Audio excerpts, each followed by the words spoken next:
Hey yo, what it do? See what's up with it, man. Slow boogie, man. Who we Better got in know front of the boy. camera? Tell them about yourself. You know it's your boy Smitty, man.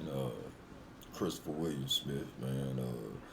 I believe your name holds a lot of your strength, man. A lot of your strength comes from your name, in other words, man. My middle name, William, comes from my grandfather, man, who you'll come to find out is a big, important piece of my life, man. But, that's on down the road, man. All right, all right. Tell us a little bit about your childhood. Where you from? Well, man, I'm from Cameron, Texas, man. Fort Wayne, Texas, huh? I gotta be 100. No, I am a Bat Towner, man. Originating Bat Towner. Shout out to the Bat Town clique, man. So we don't want to know discrepancies of the confrontations there, man. All right, so how was it growing up in Bat Town, You Cameron, know, Texas? I mean, Bat Town came at a later on in point of my life, man. It starts way before Bat Town, man. Okay, You know well what I'm take saying? us Like, back to the way beginning. before What was the Bat beginning Town. at? Just a quick rundown, man. My mom, she white, and my mother and father from South Africa. My mom was born and raised over there until she was about 13. They came over here. It was a big war, and my grandfather just wanted to get his daughters away from that, man.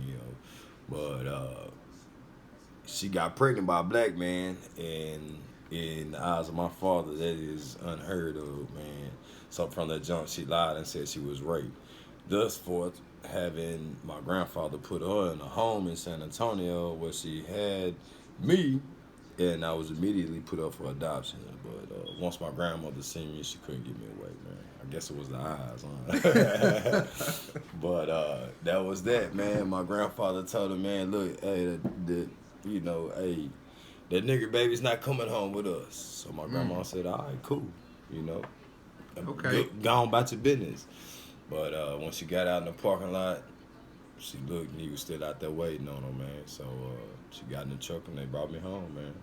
And where was home at this point? Shit, Cameron, Texas, but out towards Ben Arnold, man. Clarkson, in the country more about it, you know what I'm saying? Way deep in the country, man. I grew up a country boy, man, deeply rooted. Okay, Yeah. okay. So where did Uncle Willie come into the picture? Okay, Uncle Willie is the first man, the first friend that my grandfather met. Coming from South Africa, he wasn't allowed to bring anything with him other than $500 and a stamp collection. So with that being said, he pretty much started over from nothing. But he ran into a God-sent angel, a man named Willie Schiller, man. And he took Paul in as his best friend, man, and not just financially, but physically, emotionally, all the way through. He was his best friend, and he guided him, and he helped him, and he showed him the way of American civilization, as you might say. Not to say that South Africa is not civilized, because if you do your history, it's very civilized. You know what I'm saying? But and predominantly white folks. So don't get confused. And a lot of people My don't mother know that. is- A lot of people don't know that. Yeah, Africa full of white folks. don't get Originally. confused. My mom is white, but she is from Africa, but just South Africa, Rhodesia, Zimbabwe, Cape Town, that area. But yeah, so back to the mainstream, man. It was a struggle for my grandfather at first, but then he took me under his wing. You know what I'm saying? And when I was about 5 years old, I had the accident. You know what I'm saying? Fell off a ride lawnmower. My hand fell up under the ran over it. A lot of people, just to keep the story short, I always tell people my hand went on the lawnmower and got cut up, but that's not really it. I got gangrene, so they was forced to amputate these two fingers and this finger, the tip of this one, in order to save my hand. So you see, no matter what, I'm always gonna survive. I'm just gonna cut the dead part off and keep on moving. Yeah, you'll find that's a key factor in life, man. Okay, so when did all the trouble start coming around? About what age was that? Uh, Before that, how were you in school? uh, recluse, quiet, Okay. shy, very, very shy, not knowing, you have white, you have black, so, you know, the the black kids don't want to mess with you because you ain't black enough, but the white kids don't want to mess with you because you ain't white enough. So I wind up messing with the SA, the Mexicans, you know what I'm saying? Yeah, them were my people a lot of times.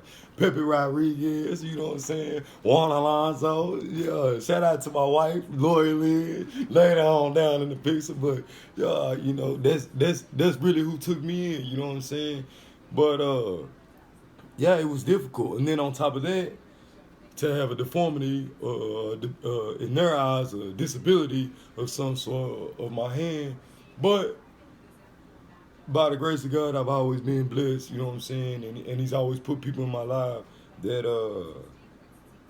were there for me, stuck up for me, you know what I'm saying? Showed me love, man. And you play ball, man. How was Absolutely. that? What you play? Safety? That's where the trouble came in, man, Okay. and that's where the trouble stopped, man. 6th grade, for some reason, I just lashed out. Was fighting, smoking in school, messing with females, breaking into stuff, just all out. And then 7th grade sports came along, and it changed my life. You know what I'm saying? Shout out to I get choked up. Who was the coaches back then? That's what choking me up. Already. Coach Smitty, Coach Montez, yeah. Coach Hardy, Coach Rose, Coach Whitfield, Pete Whitfield, my ace. Real ones. These men helped me become a man. And a lot of times, man, I get upset because I feel like I let them down.